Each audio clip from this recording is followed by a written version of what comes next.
muito assunto, nós temos que explorar a Ivone, que não é sempre que a gente pode contar com ela aqui, né? Bom. Eu gostaria, Ivone, que você dissesse o que você pensa a respeito a uma formatação muito pluriforme, nós diríamos, de família, né? Antigamente diziam que a família é a família tipo, né? 70% das famílias aqui no Brasil, há 5 décadas atrás, era pai que trabalha fora, mãe trabalhando dentro de casa, um casal de filhos. Hoje isso não é equivalente a 14%. Então nós temos inúmeras outras formas. Talvez aquela que mais tenha se mostrado como assunto é a questão do casamento homossexual, das parelhas homossexuais, né? Que hoje se casam. E há esses dias um receio de que haja um retrocesso, de que haja uma impossibilidade. Você enxerga, primeiro, o que você acha do casamento homoafetivo e depois se você vê essa ameaça. Muito interessante, bem, adoro essas questões pelo seguinte, um dos livros, o último que eu escrevi, e que eu levei 5 anos para escrever, não precisava levar tanto tempo, mas eu vou explicar rapidamente o porquê, é o livro Direito LGBTI, Perguntas e Respostas. Os outros livros, então, já que eu comentei, os outros são Família, Perguntas e Respostas, e Herança, Perguntas e Respostas. Para vocês lerem. Por que eu levei 5 anos para escrever esse último livro? Porque eu me lembro que eu recebia no meu escritório casais homoafetivos, homens, mulheres, e havia uma dificuldade muito grande, nada que pudesse contemplar a possibilidade deles terem alguma coisa. Será que nós podemos ter uma união estável ou uma sociedade de fato? E o que vai acontecer? Eles perguntavam. Se um de nós acabar falecendo, as famílias não gostavam. A gente tem havia sempre uma série de questões. E quando comecei a escrever, eu me preocupei com essas questões para tentar mostrar para esses casais ou essas pessoas quais seriam as dificuldades, o que eles poderiam fazer e daí por diante. Corre que, em 2011, 5 de maio de 2011, o STF decide que casais do mesmo sexo teriam a sua união confirmada, poderiam estar juntos. Ou melhor, tudo aquilo que eu havia escrito 2 anos antes, eu tive que jogar fora, porque mudou tudo. Então, essa mudança foi bastante importante. O que nós podemos dizer? Muita gente me perguntava, mas Ivone, por que você vai escrever um livro sobre direito LGBT?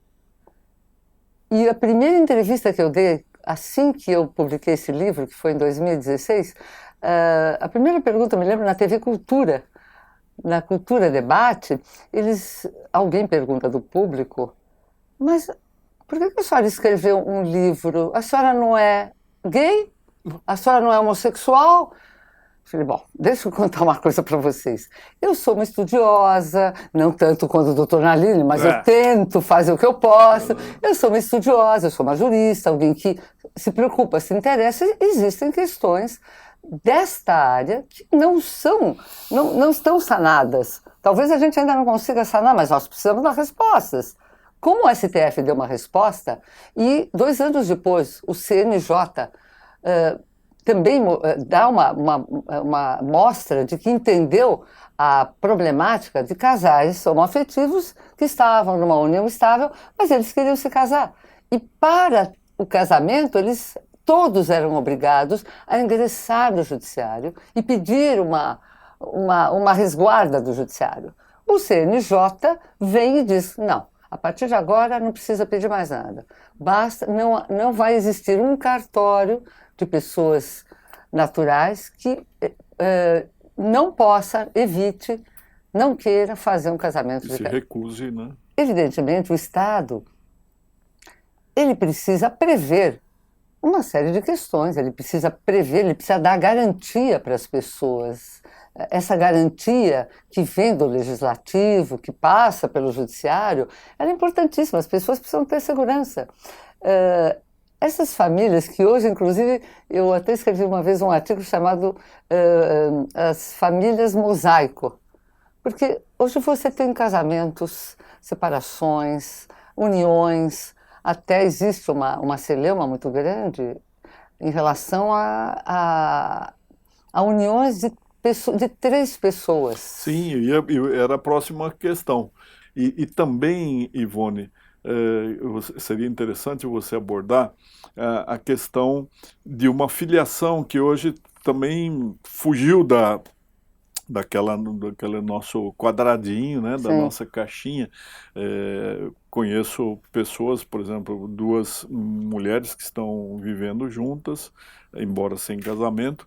Uma cedeu o óvulo, a outra o útero, com um esperma adquirido de uma clínica. De uma clínica com escolha da altura, da cor dos olhos e de tudo aquilo que hoje a ciência e a tecnologia nos permitem, exato, né? Exato. E isso está sendo praticado, está sendo vivenciado.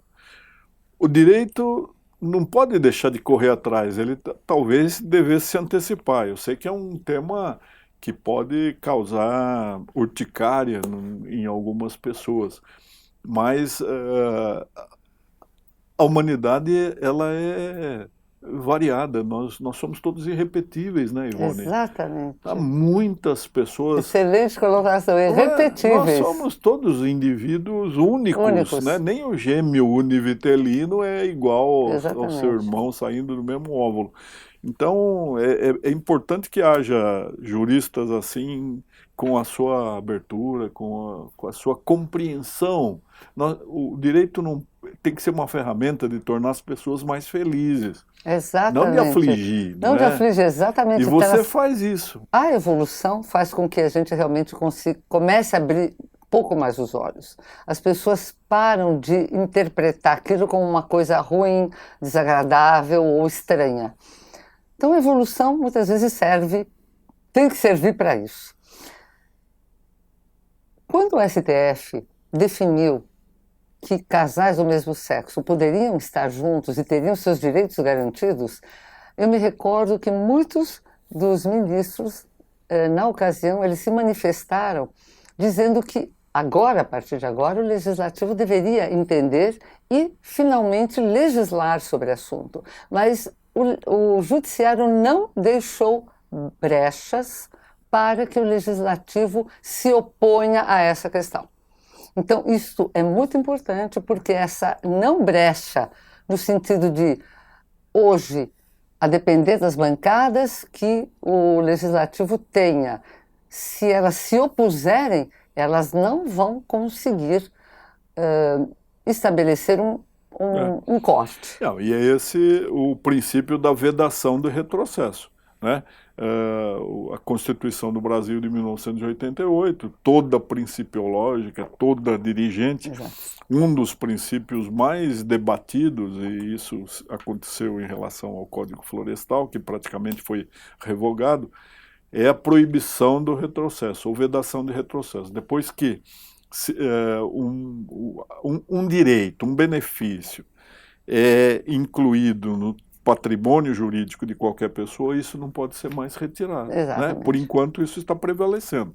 Agora, você acha, Ivone, nós estamos aqui falando mais com aquele pessoal que está trabalhando no registro de imóveis, garantindo a propriedade, Sim. que é um dos direitos fundamentais mais relevantes. Né? Com certeza. A pessoa, quando ela tem uma galinha, ela já começa a pensar nos ovos, ela já pensa num... Isso é natural, é bom porque desenvolve a iniciativa, aquilo que a ética protestante tão bem leva a sério, mais do que a nossa tradição católica. E eu falo com isenção porque sou bem católico, fanático mesmo. Mas você vê, então, essas pessoas que estão nos assistindo, Sim. Amanhã eles vão ser obrigados, talvez, a colocar como titular dominial de um imóvel, Sim. uma família de 4 pessoas, de 3 pessoas, Você acha que isso vai acontecer? Eu diria que já está acontecendo. E eles não vão poder se chocar. Não vão se chocar. É. Nós sabemos que já existe, obviamente, existe o pessoal contra e a favor de uniões com mais de duas pessoas. Aquilo que chamam de trissal, ou triamor, ou não sei mais o que, já é quadri, enfim. Evidentemente, existe uma dificuldade muito grande. A sociedade ela tem dificuldade de entender e de aceitar esse tipo de comunhão de pessoas. Acontece que, não necessariamente, essas pessoas precisam fazer um documento onde digam que elas estão juntas. Elas simplesmente estão juntas e se vier a acontecer alguma coisa, elas ingressarão no judiciário e irão exigir os seus direitos. O judiciário vai ter que tomar conta disso. Agora, os cartórios, os registros de imóveis, que, obviamente, eles precisam observar, e muitas das vezes, quando você vai fazer uma escritura, quando você vai registrar, os registradores têm preocupação com aquilo que eles estão enxergando numa escritura e, muitas vezes, não concordando. Eu imagino alguém que, um trissal, compra um imóvel. Eles podem dizer simplesmente, eles não precisam declinar se estão juntos, o que eles estão fazendo na vida. Eles vão informar que são compradores, cada um vai ter uma parte. Agora, imagino o contrário, Então. Ninguém fala nada. Alguém vai, registra e depois há um falecimento e os outros dois que estavam juntos dizem, não, mas esse imóvel é nosso. Isso pode dar um nó, porque o direito, como ele é ensinado, Ivone, Sim. é a mais conservadora, Sim. a mais arcaica das ciências. Das ciências, Uma com ciência certeza. jurídica. Agora vejam a revolução que o mundo está trazendo e nós não podemos naufragar, nós temos de oferecer respostas. Então, eu sei que as minhas convicções como católico, ou as convicções de outro que seja evangélico, ou a concepção judaica, ou a concepção do ateu, do agnóstico, só que o direito é uma ferramenta laica e Exatamente. ele tem de dar respostas. Ele tem que dar respostas. E como ela tem que dar respostas, mas quem maneja são pessoas de carne e osso que têm suas convicções, eu entendo que é bastante difícil. Sempre haverá celeuma. Essa questão, por exemplo, que nós enfrentamos agora, de pessoas do mesmo sexo que querem ter filhos, e duas mães, por exemplo, querem estar na certidão de nascimento dessa criança e nós sabemos que existem cartórios que não aceitam isso. O cartório rejeita. Não pode ser. Isso nós não aceitamos. Aí tem que suscitar uma dúvida e o juiz é que vai decidir. É que vai decidir. Mas uma última questão, Ivone. Sim. Nós estamos falando aí da doação de esperma, da doação para que essa possibilidade de fecundação in vitro, não é, seja feita sem a participação natural aí do pai. E há um pretenso direito ao anonimato do doador. Sim. Quando essa criança for adulta, ela não tem direito à sua identidade, a saber quem é o seu pai? Isso é realmente uma coisa... Isso tem a ver com a ética. É muito complicado. Só que o que nós já sabemos é que o próprio Conselho Federal de Medicina, ele também se manifestou em relação a essa possibilidade de alguém que tenha... Enfim, essa criança que nasceu, cujo esperma, cujo óvulo foi doado, por que ela não teria direito em saber qual é a sua ascendência, a sua... Por que não? Sua origem, né? Eu quero saber quem é meu avô. Né? Exatamente. Evidentemente, quem fez a doação não quer, ele não está preocupado com isso. Acontece que você não pode... não permitir o direito a alguém de procurar a sua origem. Você não pode impedir. Ou seja, Você nós não pode vamos impedir. ter muito Muito conflito muito, judiciário pela frente, não é? muito conflito. Agora, eu queria agradecer muito a doutora Ivone Zegger, que veio aqui partilhar a sua experiência, a sua abertura de mente, o seu dinamismo, o seu direito à frente do tempo conosco, nessa área tão sensível que é da família contemporânea e dos desafios que aí vêm. Ivone, muito obrigado, viu? Naline, eu agradeço. Eu até quero só fazer uma complementação. Como realmente nós temos muitos assuntos, e eu até acredito que existam assuntos que até os próprios registradores, cartórios, têm muito interesse, existem muitos temas muito importantes. Hoje nós abordamos uma pequena parte deles, mas eu quero novamente me colocar à disposição, mesmo porque essa possibilidade de que vocês possam irradiar essas informações para um público seleto, mas esse público seleto ele é amplificado, as redes sociais estão aí para dizer, a coisa mais importante na vida de um cidadão é ele poder ter conhecimento. Com conhecimento, você vai longe. Existem muitos temas na nossa área, no direito de família e direito sucessório, e eu voltarei, quero voltar a qualquer momento para poder continuar discutindo outros assuntos. Olha a promessa, pobre cobra, viu, Ivone? Então nós vamos cobrar a volta da doutora Ivone aqui. Ótimo. E vamos fazer uma pauta, não é? Isso. Vamos pedir para você mandar suas dúvidas, porque dúvida é o que existe na cabeça de quem pensa, né? Quem fala com certeza, absolutamente, quase sempre está sendo temerário, não é assim, né? Nós precisamos meditar, estudar. Então mande as suas dúvidas e nós prometemos trazer aqui outra vez a doutora Ivone. Vocês adoraram, né? Quem não adora, Ivone? Muito obrigado. Muito obrigada.